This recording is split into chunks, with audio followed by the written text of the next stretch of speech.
Okay, when you arrive, your key is going to be here on the right side of the camper. This is your propane door here, and then this is the basement door. Your key is located right here. All right, so every morning after you take out the trash, you want to come here to the left side of the camper, open this second door, and this is where you drain your septic tank. So you got a black tank, that's the poodoo, and then you got the gray tank, that's your sink water and everything. So what you want to do, pull that gray tank all the way open. You hear it start flowing. The hose is already hooked up over there. You don't have to do anything as far as that's concerned.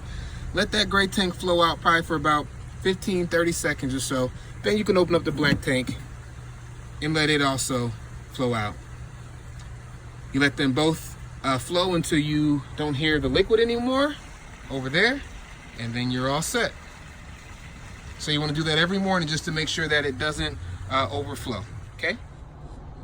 One other very important point. Okay, so once you drain your tanks, you know, you do your thing, then you do your black. It's very important to close these back. If you don't close it back, the inside of the camper will start to smell like the sewer drain, and we don't want that. So open it up, let it drain, do its thing, takes maybe 3-5 minutes. Make sure you close that on back, all right? Cool. Okay, this door to the left of where your septic tank dumps are is where the propane is stored, okay? So you got two propane tanks. You got one on this side, and then you also have one on the other side. So right in here, this little valve shows you where your propane tank, or where your, which of the two propane tanks is currently live. So it's flipped this way. So this propane tank is currently feeding the gas appliances inside the RV. You see it's green, that means it's good. If that turns to red, then you want to flip this to the other side, and then it will flip to the other tank. Now, for now, we're going to keep it on this side because it is still full. And if at any time you need to replace these, just give me a call and I can make sure I get that coordinated. Okay, here are a couple of your outdoor accessories. You can use both of them. Just please make sure after you're done, you want to park them back underneath the overhang here, and try to make sure you get them as centered as possible, because there is water that leaks from the roof of the camper. It drains down, and we don't want to get this wet. So this is essentially just an electric George Foreman grill. You plug it in over there on the side of the camper by the TV, and it just works just like a regular George Foreman grill. When you're done, just want to make sure you just take a paper towel after it cools off, wipe it down, you know, basically wipe horizontally into the main drain tray right there, and then you just wipe it on down, and you're all set. That's all you gotta do, all right? Okay, now the back of the RV does open up, and it does fold down. In order to do that, you're going to use your key, unlock the handles, open, twist, and then that's going to disengage. And then you can drop it down. You do have to be careful of the bushes behind you, but it will drop down, and then you can open that up and put the patio, swing that open. Okay, so, all right, so upon entering the camper, your main control center is going to be right in front of you. This is pretty much going to control all your lights. It controls some other things too, but that's the primary function. You have one light switch here up underneath the stair, and that controls the light right there above you. Now, for all your other lights in the camper, you're going to hit this middle button, hit it once, let it load, give it a couple seconds because it's going to dance, as you can see. Okay, so you should need My RV awnings if you want to put them out. This controls the awning right out here.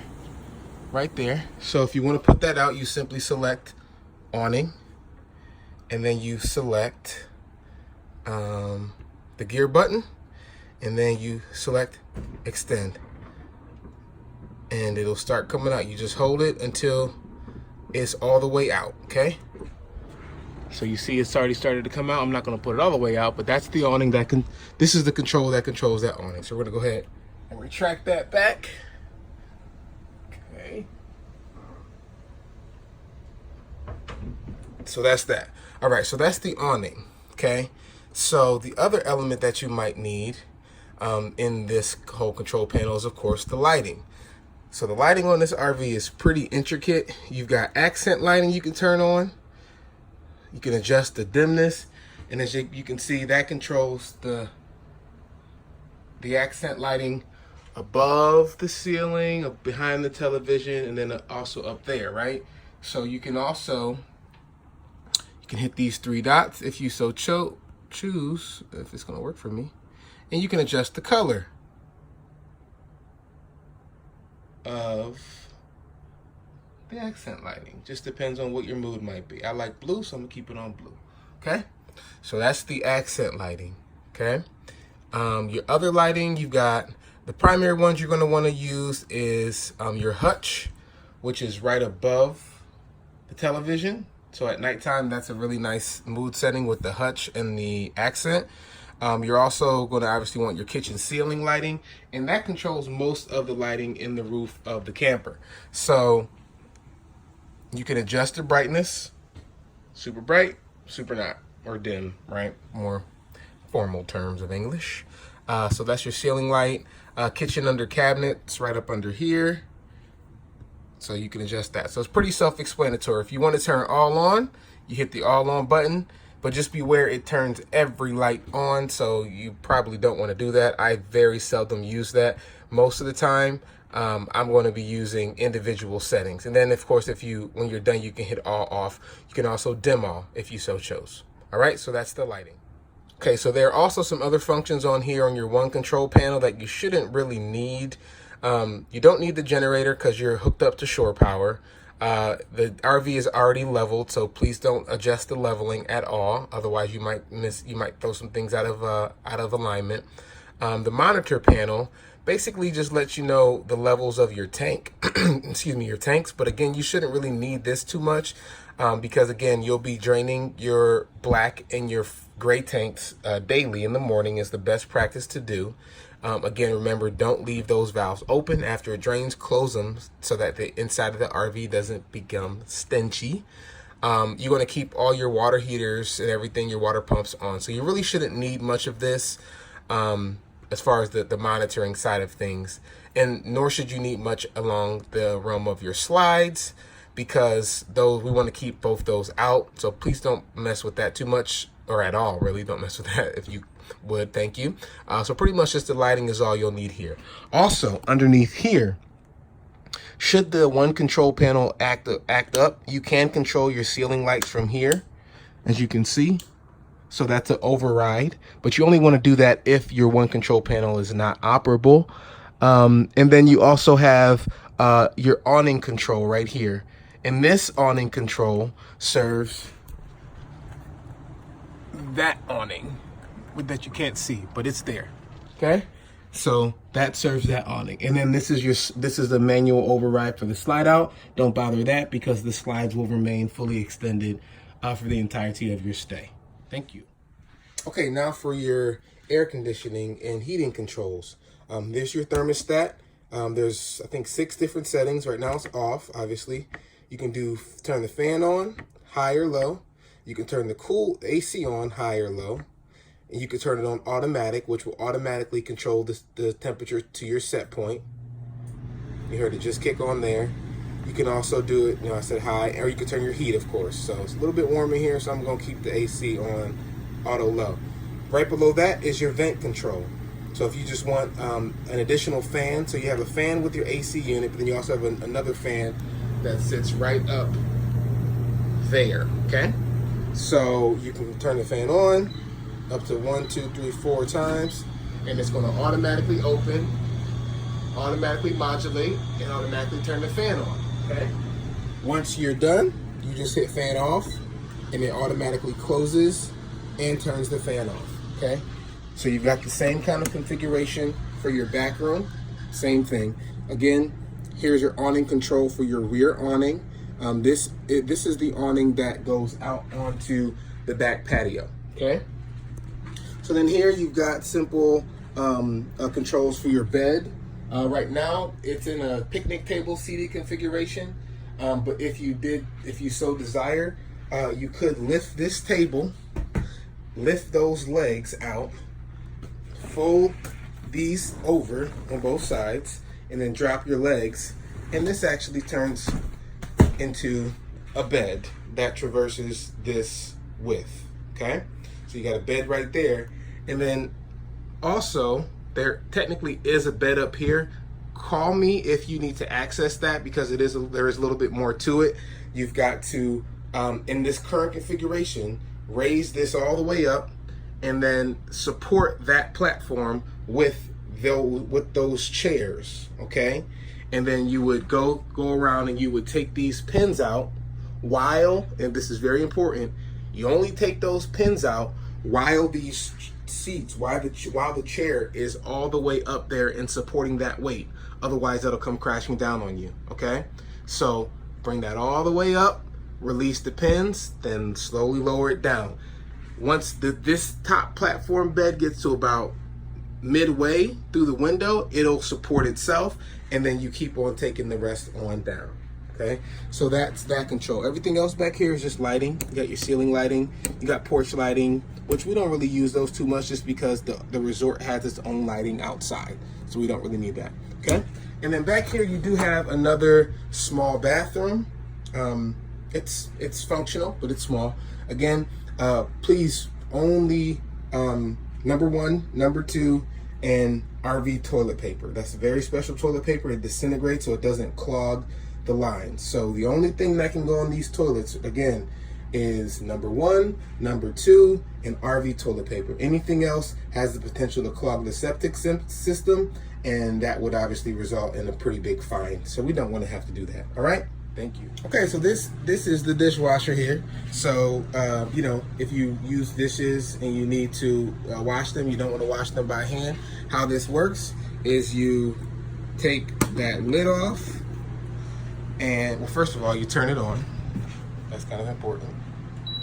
Okay, she ready. No, I'm just playing. Okay, so you you turn that on, and then you grab your water, right? And you just put that hose right up to it, okay? And then I'm gonna set this down real quick. Then you're gonna make sure the angle is good, and then you're just gonna turn it on a little bit. Don't turn that water on all the way. Just turn it on a little bit. If you turn it on all the way, it's gonna go shooting across the RV. We don't want that, okay? So you see the angle of the hose. It's tight, but it can get to it, okay? So if you need to use the dishwasher, you just go ahead and do that. This is how you fill it, okay? So you're just gonna sit here and let it fill up. And then when it's done, you'll hear a beep. So we can go ahead and let it fill up for a minute. It takes about 5 liters or so. All right.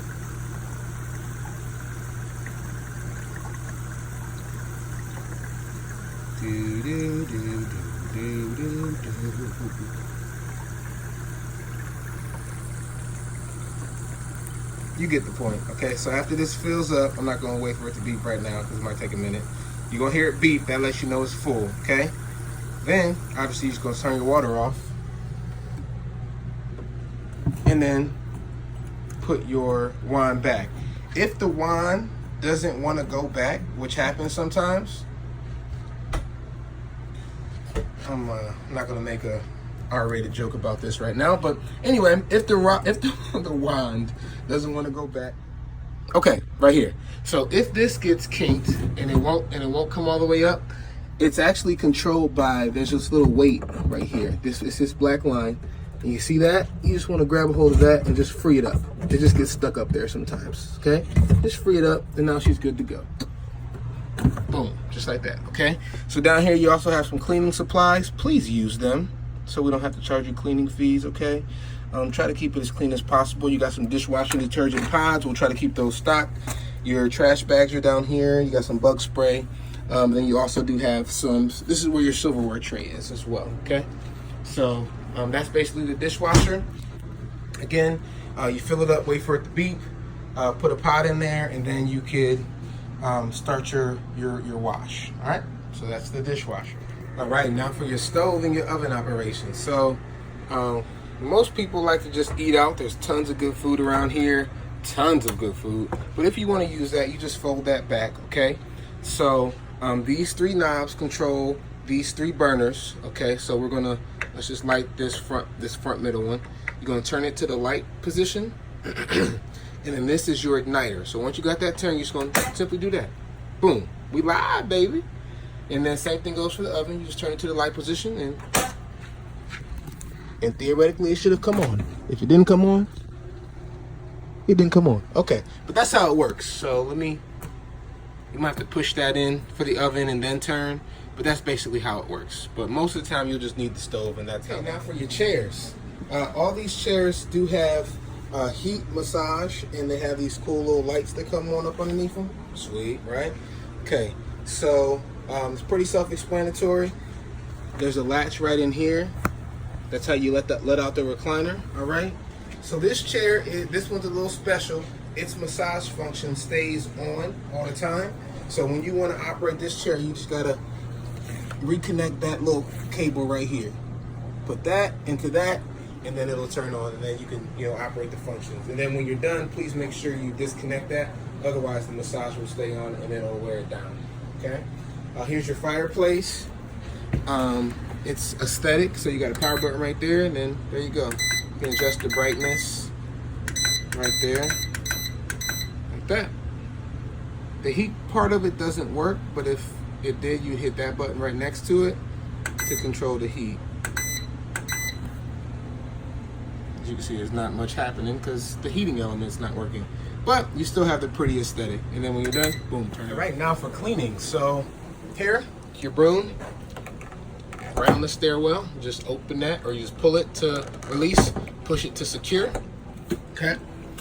So you do your thing, you sweep, sweep, sweep. Please clean. Cleaning is good. Keeps it good for you and the people after you, so we don't have to charge you a cleaning fee. Right up underneath that step is a kick plate. That's the central vac system.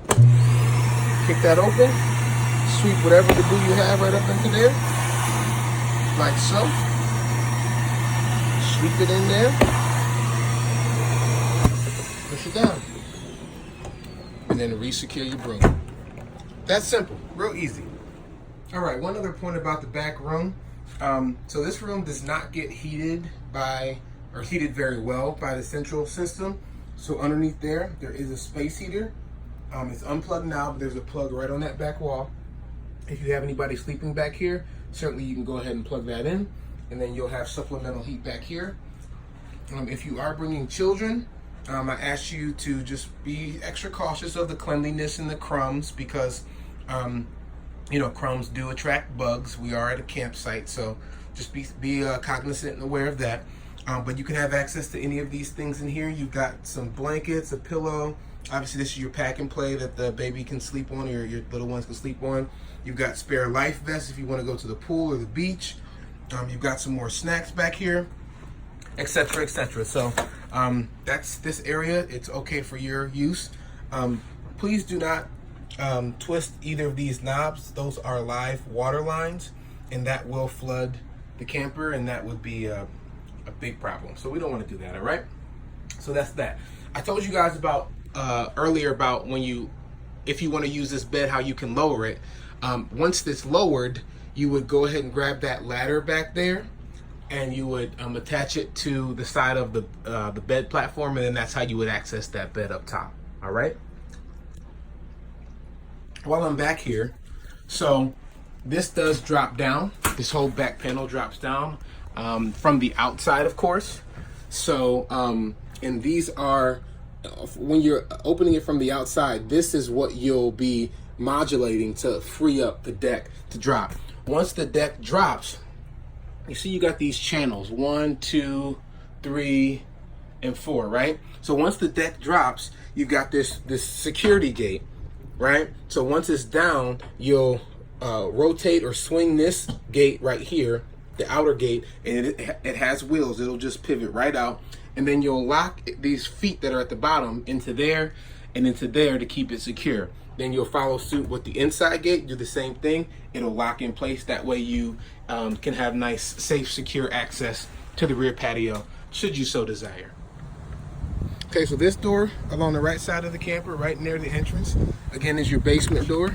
This is where your key will be located upon your arrival, right there.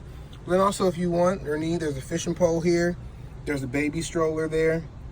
If you need to pump up the bicycle tires, there's a bike pump right there as well. That really should be all you need in here. This is the central vacuum hose, but I find if you just sweep it to the kick panel, that's probably the best route for you. All right.